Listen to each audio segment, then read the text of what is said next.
উত্তরের বুকে তিস্তা স্রোত আর তার বুকে দাঁড়িয়ে থাকা দেশের বৃহত্তম সেচ প্রকল্প ডালিয়া তিস্তা ব্যারেজ। তবে এটি আর কেবলই একটি পানি নিয়ন্ত্রণের অবকাঠামো নয়, এটি এখন হয়ে উঠেছে পর্যটকদের প্রিয় গন্তব্য। প্রাকৃতিক সৌন্দর্য, নদীর গর্জন আর স্নিগ্ধ বাতাসে এই স্থানের প্রতিটি মুহূর্তে রয়েছে এক অনন্য আবেশ। প্রায় 750 মিটার দীর্ঘ ডালিয়া তিস্তা ব্যারেজের ওপর দাঁড়ালে দুপাশে তিস্তা নদীর বিশাল জলরাশি এক মুহূর্তে মনকে শান্ত করে তোলে। সকাল কিংবা বিকেল যে কোনো সময় এখানে থাকে দর্শনার্থীদের উপচে পড়া ভিড়। RICL TMX, যুগের পর যুগ স্থাপনা থাকে মজবুত।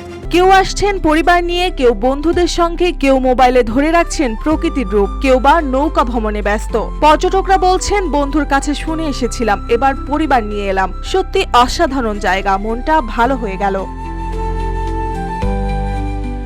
পর্যটকদের আগমনে জমে উঠেছে স্থানীয় ব্যবসা বাণিজ্য। ব্যারেজ চত্বরে গড়ে উঠেছে অস্থায়ী দোকানপাট, স্টল, এমনকি নাগরদোলাও। তবে বেড়েছে কিছু সমস্যাও। প্রয়োজনীয় টয়লেট সুবিধার অভাব, যত্রতত্র ময়লা ফেলা আর যানজটের ভোগান্তি।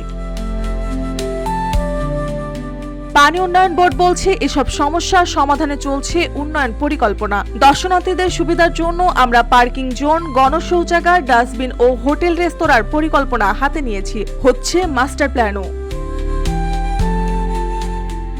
বিশেষ দিনগুলোতে নিরাপত্তা নিশ্চিতে মোতায়েন করা হয় অতিরিক্ত পুলিশ ও মোবাইল টিম। প্রকৃতির অকৃত্রিম সৌন্দর্য আর তিস্তার জলরাশির বিশালতায় ডালিয়া ব্যারেজ আজ উত্তরাঞ্চলের এক সম্ভাবনাময় পর্যটন কেন্দ্রের রূপ নিচ্ছে। প্রয়োজন কেবল একটি সুপরিকল্পিত উন্নয়ন আর কার্যকর ব্যবস্থাপনা।